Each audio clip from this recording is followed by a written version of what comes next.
माता दी। आज विनायक चतुर्थी पर आइए सुनते हैं चौथ माता की यह कहानी। चौथ माता की कहानी चौथ व्रत के समय कही वह सुनी जाती है। इसके बाद गणेश जी की कहानी सुनी जाती है। एक नगर में एक बूढ़ी माँ रहती थी। वह अपने बेटे की सलामती के लिए 12 महीनों की चौथ का व्रत करती थी। हर चौथ को पसारी से थोड़ा सा गुड़ और घी लाकर 4 लड्डू बनाती, एक बेटे को देती, एक से पूजा करती, एक हथकार के लिए निकालती और एक चाँद उगने पर खुद खा लेती थी। एक बार उनका बेटा ताई से मिलने गया। ताई ने बैसाखी चौथ का व्रत रखा था। ताई से पूछा, माँ तो 12 चौथ करती है। ताई बोली, तेरी माँ तेरी कमाई से तरमाल खाने के लिए 12 चौथ करती है।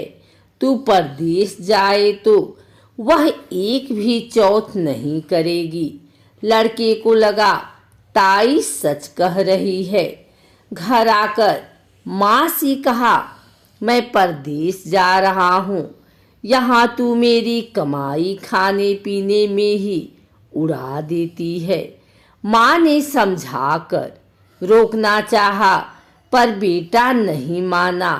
माँ ने उसे साथ ले जाने के लिए चौथ माता की आँखें दिए और कहा, मुसीबत में आए तो आँखें तेरी मदद करेंगी।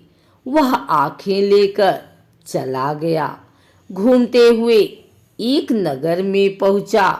उसने देखा एक बूढ़ी माँ रोती जा रही थी और पुए बनाते जा रही थी।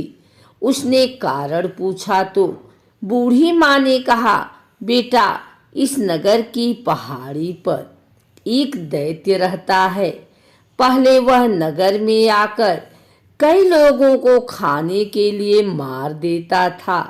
अब राजा हर घर से एक आदमी दैत्य के पास भेजता है और आज मेरे बेटे की बारी है, इसलिए रो रही हूँ और उसी के लिए पुए बना रही हूँ। वह बोला, तू पुए मुझे खिला दे, तेरे बेटे की जगह मैं चला जाता हूँ। बूढ़ी माँ ने खीर पुए उसे खिला दिए। खा पीकर वह सो गया। रात को राजा के सैनिक आए तो बूढ़ी माँ ने उसे भेज दिया। दैत्य सामने पहुँचे, पर उसने चौथ माता की आँखें दैत्य की तरफ फेंक कर कहा, हे चौथ माता, यदि मेरी माँ मेरी सलामती के लिए व्रत करती है तो दैत्य का सिर कटकर गिर जाए। तुरंत दैत्य का सिर कट गया। लड़का वापस आ गया। राजा ने उसे उपहार देकर विदा किया। चलते हुए एक दूसरे राजा के नगर में पहुंचा। इस राज्य में आमा तभी पकता था जब एक इंसान की बलि दी जाती थी। सिपाहियों ने उसे पकड़कर आवे में चून दिया। लड़के ने आंखें आवे में डाले और कहा, हे चौथ माता, यदि मेरी माँ मेरे लिए व्रत करती है तो आमा मेरी बलि के लिए बिना ही झट से पक जाए। आमा तुरंत पक गया।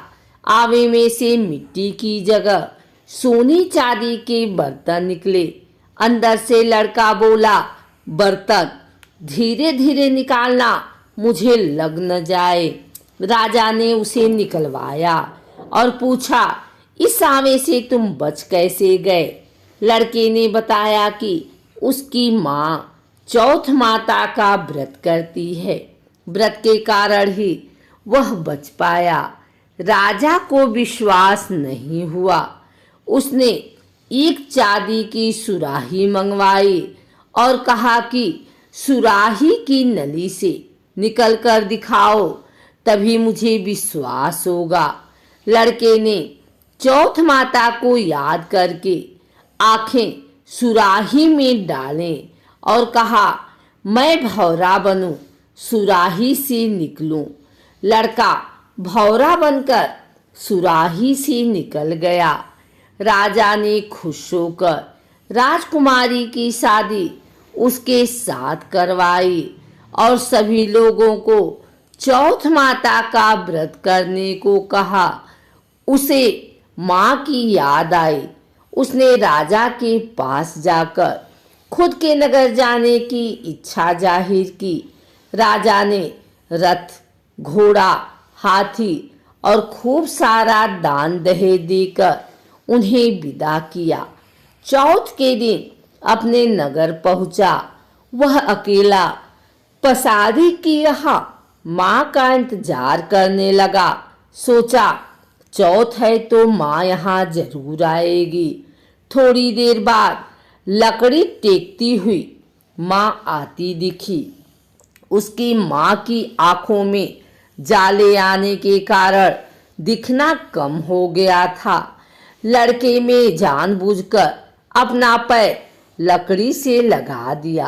कहने लगा, बल रे पूत काटी, मेरे पैर के लगा दी। माँ ने उसे नहीं पहचाना। कहने लगी, भैया मुझे चाहे कितनी गाली निकालो, पर मेरे बेटे को कुछ मत कहना। बेटा माँ के चरणों में गिर पड़ा। कहा, माँ मैं तेरा ही बेटा हूँ, मुझे माफ कर दो। माँ ने उसे गले लगा लिया। नगर के लोगों ने विश्वास नहीं किया कि वह उसी का बेटा है।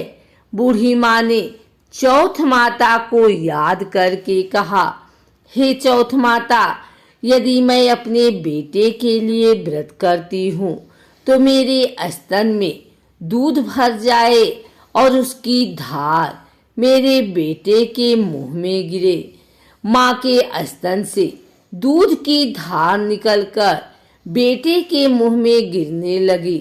लोग चौथ माता की जय जयकार करने लगे। उस नगर के सभी लोग चौथ माता का व्रत करने लगे।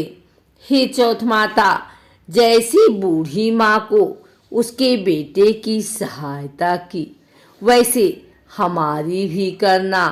कहानी कहने वालों की, सुनने वाले की, हुंकारे भरने वाले पर कृपा करना। बोलो चौथ माता की जय।